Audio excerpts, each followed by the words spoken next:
Rings of Power had me thinking. I hate prequels. Now don't get me wrong, I don't hate Rings of Power. Actually, much the opposite. I'm really enjoying what I'm seeing. But I hate my thought process when I'm watching it. Rather than engaging in a normal story where I'm guessing what's going to happen next, I already know what happens further down the rabbit hole. So rather than just enjoying the character, I'm always wondering how they got from point A, where we see them now, to that point B in the original. Like Isildur. From the moment his name was uttered on screen, I was like, cast it into the fire! Destroy it! But rather than thinking about this character as I normally would a fresh character, I know his point A now, and I know his eventual point B, so generally I just keep on trying to fill the gap, rather than just experiencing his growth. It's small things, but it takes me out of the story. It's not even the way I think about it, it's the limitation of the writing. And the destination is pre-decided. It's kind of like a waiting game. Don't get me wrong, you can have fun along the journey, but sometimes you just wait, like waiting for Anakin to turn evil.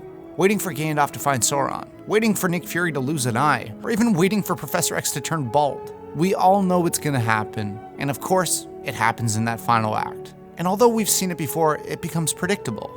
Beyond that, the problem with prequels is their nods and odes to the original story, which really lends nothing to the story at hand. For instance, one of the worst crimes of this comes actually from the crimes of Grindelwald. You remember Nagini, that snake from Harry Potter? Well, she's a person now for some reason. And what does she matter to the story? No reason. We just thought you'd like that familiar taste of something you loved before. Now, don't get me wrong, there are good prequels. And prequels can do it right, but they don't rely on the olds, like the Planet of the Apes movies, some of the X-Men, or even, Godfather Part 2, come on. It's like I like the first Fantastic Beasts, and they had a great start to the story. But then we needed a little sprinkling of that old with Grindelwald and Dumbledore. Or like the first Hobbit, which is Bilbo's story. But then we get old characters because Legolas could be there.